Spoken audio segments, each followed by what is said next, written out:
अस्सलाम। I am Mohammad Arshad, जी class 9। हमने चैप्टर नंबर 3 स्टार्ट किया है। इसका टॉपिक 3.2 चल रहा है।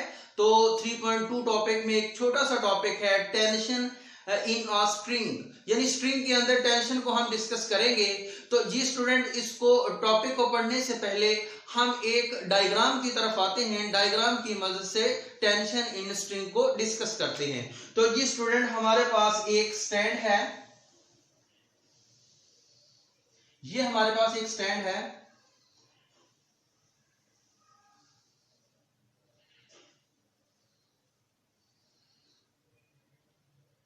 तो स्टूडेंट, हमने एक ब्लॉक लेना है, ब्लॉक को स्ट्रिंग के साथ अटैच करना है। तो एक ब्लॉक लिया जिसका नाम ए है। अब ब्लॉक को स्ट्रिंग के साथ अटैच करना है और जो स्ट्रिंग का अपर एंड है उसको आपने स्टैंड के साथ फिक्स कर देना है, स्टैंड के साथ अटैच करना है। तो जी स्टूडेंट, इस डायग्राम में अगर हम देखें तो ब्लॉक ए जो है वो अपने वेट से डाउनवर्ड डायरेक्शन में उसका वेट एक्ट कर रहा है। उसका वेट, लेट्स सपोज उसका वेट W है और W वेट जो होगा वो डाउनवर्ड एक्ट होगा, डाउनवर्ड एक्ट करेगा।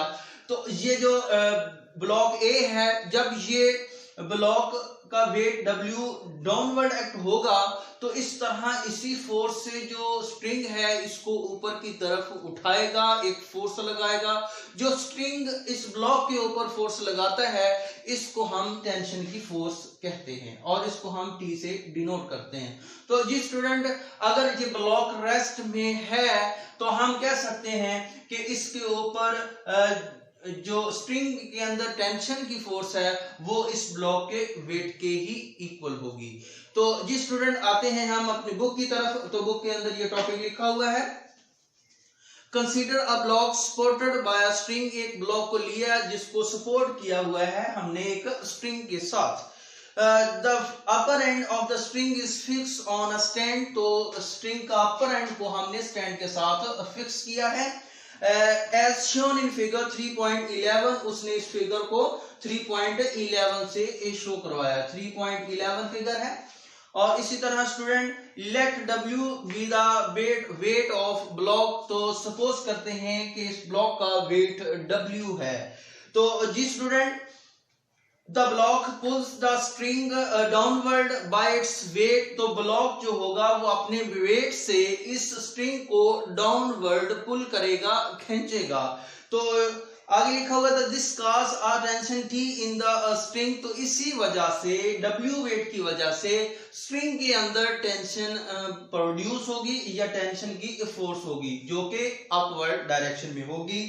The tension T in the string is acting upward at the block। Block के ऊपर upward डायरेक्शन में एक्ट करेगी। As the block is at rest, अगर ब्लॉक रेस्ट में होगा, therefore the weight of the block acting downward। तो जो block का वेट होगा वो डाउनवर्ड एक्ट करेगा, must be balance, और वो बैलेंस होगा by the upward tension T in the string। तो स्ट्रिंग के अंदर टेंशन T के से बैलेंस होगा। अगर रेस्ट में है, मूव नहीं कर रहा, तो हम कह सकते हैं जो टेंशन T की फोर्स है वो W वेट के ही इक्वल है। तो जी student, thus the tension T in the string. तो टेंशन स्ट्रिंग के अंदर जो टेंशन T होगी मस्ट बी इक्वल, यानी इक्वल होगी and opposite to the weight W of the block, और ब्लॉक के वेट के अपोजिट डायरेक्शन में होगी। अभी हम डिस्कस करेंगे vertical motion of two bodies attach to ends of string. हमने एंड ऑफ स्ट्रिंग यानी स्ट्रिंग के एंड से टू बॉडीज को अटैच किया है, फ्रिक्शनलेस पुली के ऊपर से गुजारा है और उनकी मूवमेंट जो है वो वर्टिकल है। फर्स्ट केस में दोनों ऑब्जेक्ट्स वर्टिकल मूव करते हैं और इसका सेकंड केस होगा जिसमें एक बॉडी हॉरिजॉन्टल मूव करेगा और एक वर्टिकल मूव करेगा। अब टू बॉडीज की मोशन को हम डिस्कस करेंगे जिनको स्ट्रिंग के साथ अटैच किया हुआ है और फ्रिक्शनलेस पुली के ऊपर से हम इसको मूव करवा रहे हैं। याद रखना, दोनों ऑब्जेक्ट्स, दोनों ब्लॉक्स की जो मूवमेंट है वो दोनों की वर्टिकल है। जब ये दोनों बॉडी मूव करेंगे तो हमने एक्सेलरेशन फाइंड करना है कि किस एक्सेलरेशन के साथ वो मूव कर रहे हैं और स्ट्रिंग के अंदर टेंशन क्या है वो हम फाइंड करेंगे। तो जी स्टूडेंट, टॉपिक हमारा है जी vertical motion, vertical motion of two bodies attached to the ends of a string that passes over a frictionless pulley.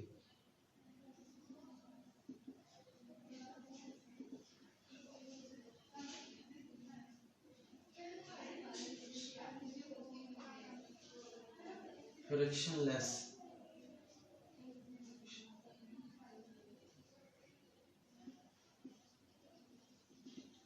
तो जी स्टूडेंट, हमारे पास एक पुल्ली है जिसको एक फिक्स सपोर्ट के साथ अटैच किया हुआ है और हमने क्या किया, इसके ऊपर से स्ट्रिंग को गुजारना है और दोनों एंड के साथ टू मैसेस को अटैच करना है, जिसका मैस, एक का मैस M1 है और दूसरे का मैस M2 है। अब देखें क्या है जी हमारे पास, vertical motion of two bodies attach to the ends of a string that passes over a frictionless pulley. यानी टू मैसेज हैं जिनकी मोशन वर्टिकल है, इनको एंड्स ऑफ स्ट्रिंग के साथ, ये देखें ये हमारे पास स्ट्रिंग है और इनके दोनों एंड से हमने M1 और M2 को अटैच किया हुआ है और इसको आपने फ्रिक्शनलेस पुली के साथ अटैच किया। फ्रिक्शनलेस मीन इसके अंदर फ्रिक्शन के फोर्स ये ब्लॉक के ऊपर, मैसेज के ऊपर नहीं लगाएंगी, एक्ट नहीं करवाएंगी। तो जी स्टूडेंट, इसी तरह हम इसकी मोशन को डिस्कस करेंगे। अब याद रखना, ये जो मैस M है ये W वेट से नीचे की तरफ एक्ट करेगा और इसी तरह ये W वेट से ऊपर की तरफ एक्ट करेगा। अब नीचे की तरफ, ये ऊपर की तरफ क्यों एक्ट करेगा? क्योंकि ये ब्लॉक बड़ा है, ग्रेटर हमारे पास ब्लॉक है जिसका मैस M1 है और इसका ग्रेटर मैस की वजह से जो इसका वेट है वो ज्यादा होगा as compare to M2 second block की निस्बत। तो इस तरह फ्रिक्शनलेस हमारे पास पुली है तो ये इसके ऊपर से, यानी ये डाउनवर्ड इसको मूव करेगा और ये ऊपर की तरफ मूव करेगा। तो जी स्टूडेंट, ये A एक्सेलरेशन के साथ, ये A एक्सेलरेशन के साथ डाउनवर्ड मूव करेगा और ये ब्लॉक B, इसको आपने A ब्लॉक कहना है, ये हमारे पास है ब्लॉक B और इसके ऊपर A एक्सेलरेशन से ऊपर की तरफ मूव करेगा। तो इसके अंदर टेंशन T होगी और इसके अंदर भी टेंशन T होगी। अब T tension through out same होगी स्ट्रिंग के अंदर, क्योंकि जो पुली है वो फ्रिक्शनलेस है। तो जी स्टूडेंट, अब हम आते हैं बुक की तरफ। Consider two bodies A and B of masses M1 and M2 respectively। यानी टू मैसेज हैं जिनको स्ट्रिंग के साथ अटैच किया हुआ है। ये हमारे पास A बॉडी है और ये हमारे पास B बॉडी है जिनका मैस M1 और M2 है। तो जी student, let M1 is greater than M2। फर्ज किया M1 जो है वो M2 से ग्रेटर है। उसके बाद लिखा होता है bodies are attach to opposite end of a inextensible string. तो आपने इनएक्सटेंसिबल स्ट्रिंग के साथ दोनों ब्लॉक्स को उन दोनों एंड के साथ अटैच करना है। इनएक्सटेंसिबल मीन गैर लचकदार जो स्ट्रिंग है। तो इस तरह the string passes over a frictionless pulley as shown in figure 3.12। जो स्ट्रिंग है उसको फ्रिक्शनलेस पुली के ऊपर से गुजारा गया है, जैसा कि उसने फिगर का नाम रखा है 3.12। 3.12 डायग्राम इसका नाम उसने रखा हुआ है। इसके बाद आएगा string the body A being heavier must be moving downward with some acceleration. यानी बच्चे ये हैवियर ऑब्जेक्ट है इसलिए ये डाउनवर्ड मूव करेगा ए एक्सेलरेशन के साथ। जिस तरफ को बॉडी मूव करेगा एक्सेलरेशन की डायरेक्शन भी उसी तरफ होगी। अब ए बॉडी डाउनवर्ड मूव कर रहा है इसलिए ए की डायरेक्शन डाउनवर्ड होगी। तो इस तरह ये ब्लॉक जो है वो ऊपर की तरफ मूव करेगा इसलिए ए की जो डायरेक्शन होगी वो ऊपर की तरफ होगी। तो जी स्टूडेंट आगे लिखा हुआ है लेट दिस एक्सेलरेशन बी ए। तो जिस एक्सेलरेशन से बॉडी मूव करती है उसका नाम उसने दिया हुआ है ए। एट द सेम टाइम इसी वक्त जब ए ब्लॉक नीचे की तरफ मूव करेगा तो इसी वक्त बी ब्लॉक ऊपर की तरफ भी मूव करेगा। Block B attach to at the same time the body B attached to the other end of the string move up with the same acceleration A। यानी A एक्सेलरेशन की तरफ एक A acceleration से body A नीचे की तरफ move किया है तो उसी वक्त B जो ब्लॉक है वो A एक्सेलरेशन के साथ ही ऊपर की तरफ मूव करेगा। As the pulley is frictionless, क्योंकि जो पुल्ली है वो फ्रिक्शनलेस है, इसमें फ्रिक्शन नहीं है। Hence tension will be the same throughout the string। तो इसलिए जो टेंशन होगी वो थ्रू आउट यानी स्ट्रिंग के अंदर मुकम्मल तौर पे टेंशन T ही होगी। Let the tension in the string be T, यानी फर्ज किया कि स्ट्रिंग के अंदर जो टेंशन है वो कैपिटल T है। तो जी स्टूडेंट अब हम फाइंड करेंगे टेंशन T की वैल्यू और एक्सेलरेशन A की वैल्यू। तो सिंस बॉडी ए मूव डाउनवर्ड, क्योंकि बॉडी ए डाउनवर्ड मूव करता है, hence its wait is greater then tension T in the string. अब देखें अब ये ब्लॉक अगर सिर्फ इस ब्लॉक की बात करें इसके ऊपर टू फोर्सेस एक्ट हो रही हैं। एक तो इसका जितना वेट है वो डाउनवर्ड एक्ट हो रहा है। अब वेट इसका कितना है जी m1g, इसका वेट कितना है हमारे पास m1g। तो इसके ऊपर वाली फोर्स जो है हमारे पास टेंशन T है। अब ये दोनों बॉडी ये जो ए बॉडी है ये डाउनवर्ड मूव हुआ है, इट मीन जो ए ब्लॉक का वेट है वो टेंशन T से ज्यादा है। अगर ये ब्लॉक का वेट ज्यादा होगा टेंशन कम होगी तो ब्लॉक जो है वो डाउनवर्ड डायरेक्शन में मूव करेगा। तो इस तरह आप लिख सकते हैं net force acting on block body A. तो ए बॉडी के ऊपर जो नेट फोर्स होगी वो कितनी होगी। अब देखें हमारे पास जितना वेट है, वेट कितना m1g, तो इसमें से अगर हम टेंशन T की फोर्स जो अपवर्ड एक्ट हो रही है इसको माइनस करें तो हमारे पास नेट फोर्स आ जाएगी। तो आप लिखेंगे नेट फोर्स, आपने एक्सेलरेशन और टेंशन T की वैल्यू आपने फाइंड करनी है। तो इसी तरह आप लिखेंगे net force acting on body a body के ऊपर नेट फोर्स कितनी होगी m1g माइनस टी, यानी डाउनवर्ड डायरेक्शन में मूव हुआ है तो जितना वेट था वेट की जो फोर्स ज्यादा थी ये कम थी, ज्यादा फोर्स में से हमने कम फोर्स को माइनस कर दिया तो हमारे पास नेट फोर्स आ गई है हमारे पास जो ए ब्लॉक के ऊपर एक्ट हो रही है। तो इसी तरह according to Newton second law of motion, Newton second law of motion के मुताबिक जो क्योंकि ये बॉडी मूव कर रहा है तो इसलिए इसके ऊपर कोई ना कोई फोर्स एक्ट करेगी। तो जो न्यूटन सेकंड लॉ के मुताबिक इसके ऊपर जो फोर्स लगेगी वो F किसके इक्वल होगा जी m1a, क्योंकि ए एक्सेलरेशन से नीचे बॉडी मूव कर रहा है। तो इस तरह नेट फोर्स की जगह पे हम क्या लगाएंगे m1a by Newton second law of motion m1a is equal to m1g minus T. तो इस इक्वेशन का नाम रखेंगे आप 3.6। तो जी स्टूडेंट एज द बॉडी, अब हम बी बॉडी को डिस्कस कर लेते हैं। अब जैसे ही block A downward, body A downward move करेगा उसी वक्त बी बॉडी ऊपर की तरफ मूव करेगा। तो आप लिखेंगे as the body move upward hence its weight m2g is less than tension T in the string. अब ब्लॉक बी बॉडी बी ऊपर की तरफ अगर मूव करता है तो इट मीन टेंशन की जो फोर्स है वो इसके वेट से ज्यादा है। तो इसलिए ये बॉडी ऊपर की तरफ मूव हुआ है। तो आप लिख सकते हैं net force acting on a body B के ऊपर जो नेट फोर्स एक्ट होगी, इट मीन टेंशन में से आपने उसकी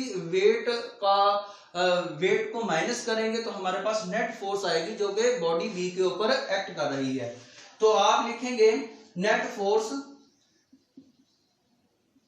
एक्टिंग ऑन बॉडी बी कितनी है जी, टी, टेंशन टी में से आपने माइनस करना है जी m2g।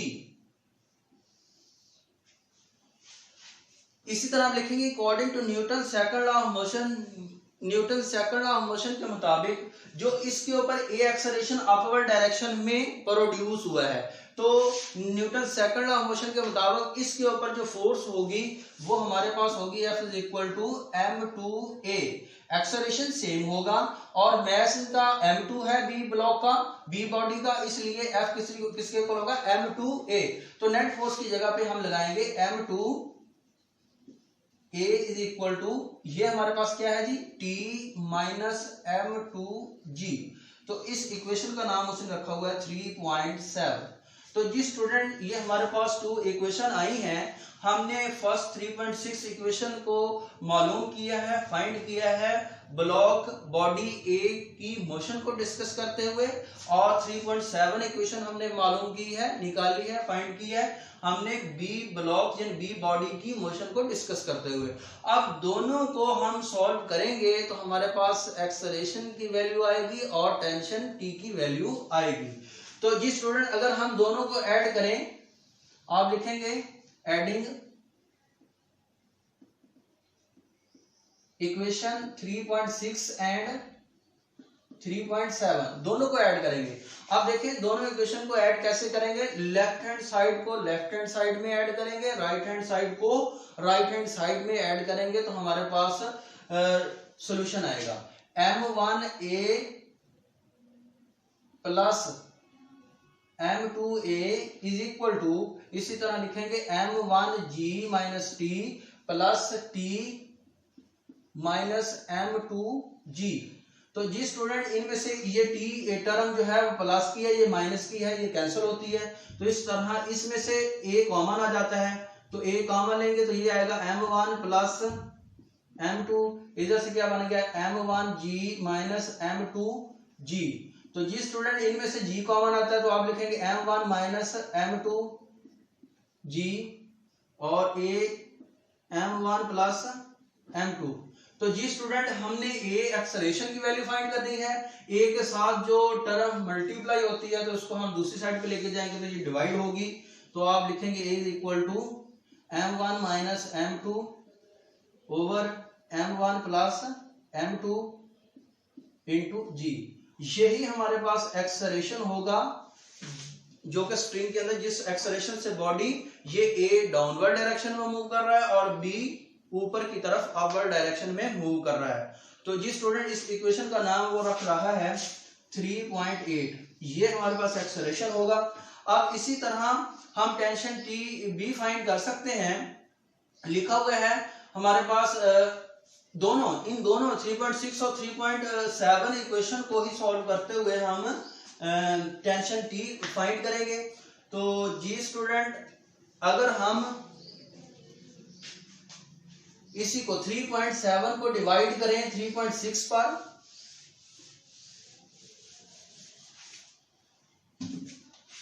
डिवाइड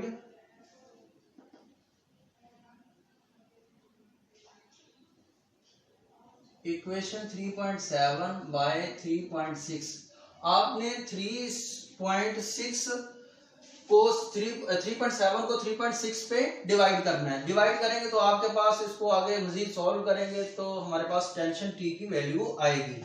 तो अब हम डिवाइड करते हैं 3m1 m2a over m1a is equal to t minus m2g over m1g minus t। ये देखें 3.7 को 3.6 पे डिवाइड किया, it mean left hand side को लेफ्ट हैंड साइड पे डिवाइड करेंगे, राइट हैंड साइड को राइट हैंड साइड पे डिवाइड करेंगे। अब इसको क्रॉस मल्टीप्लाई करेंगे हम, तो m2a into m1g minus T is equal to m1a into T minus m2g। तो जी स्टूडेंट इनको हम आपस में मल्टीप्लाई करेंगे, रीअरेंज करेंगे तो आपके पास t की वैल्यू आएगी। इसको मल्टीप्लाई करेंगे तो ये m1 m2ag, इसको मल्टीप्लाई करेंगे तो m2at, और इसी तरह इसको मल्टीप्लाई करें इज इक्वल टू m1at, इसको इससे मल्टीप्लाई करेंगे तो माइनस m1 m2ag। तो जी स्टूडेंट इसमें से ये टर्म माइनस की है, एजी इसमें आ रहा है, एजी इसमें आ रहा है, इस टर्म को एक साइड पे करेंगे और टी वाली टर्म को एक साइड पे करेंगे। अब हमारे पास है जी m1 m2ag, इसको इधर लाएंगे तो ये क्या होगा जी प्लस m1 m2ag m1at, इसको इधर लाएंगे तो ये क्या होगा प्लस m2at। तो जी स्टूडेंट ये हमारे पास ये दोनों टर्में एक जैसी हैं, इसलिए इसको मिलाएंगे, कंबाइन करेंगे तो ये हमारे पास बनेगा 2m1 m2ag is equal to, इसमें से कॉमन क्या आएगा, अब कॉमन हमारे पास आएगा at, तो कॉमन लेंगे हमारे पास m1 into m1 plus m2 और at साथ कॉमन आ जाएगा। अब हमने टेंशन t की वैल्यू फाइंड करनी है। अब जो t के साथ टर्म आ रही हैं ये मल्टीप्लाई हो रही है, इसको दूसरी साइड पे डिवाइड करवाएंगे तो आपके पास टेंशन t की वैल्यू आएगी। तो आप लिखेंगे 2m1 m2ag divided by m1 plus m2 और into a is equal to t। तो अब देखिए a से a कैंसल, तो इस तरह आप लिख सकते हैं t is equal to 2m1 m2 over m1 plus m2 और साथ में g। यही हमारे पास टेंशन T होगी स्ट्रिंग के अंदर, जो कि थ्रू आउट सेम होगी फ्रिक्शनलेस पुली की वजह से। तो उसकी वैल्यू हमारे पास क्या होगी, D is equal to 2m1 m2 over m1 plus m2 into g। तो जी स्टूडेंट इसके बाद हमारे पास क्योंकि दोनों जो ब्लॉक्स हैं, दोनों बॉडीज हैं, वो वर्टिकल मूव कर रही हैं और फ्रिक्शनलेस पुली के साथ अटैच किया, जो स्ट्रिंग के एंड के साथ अटैच किया और फ्रिक्शनलेस पुली के ऊपर से गुजारा गया है।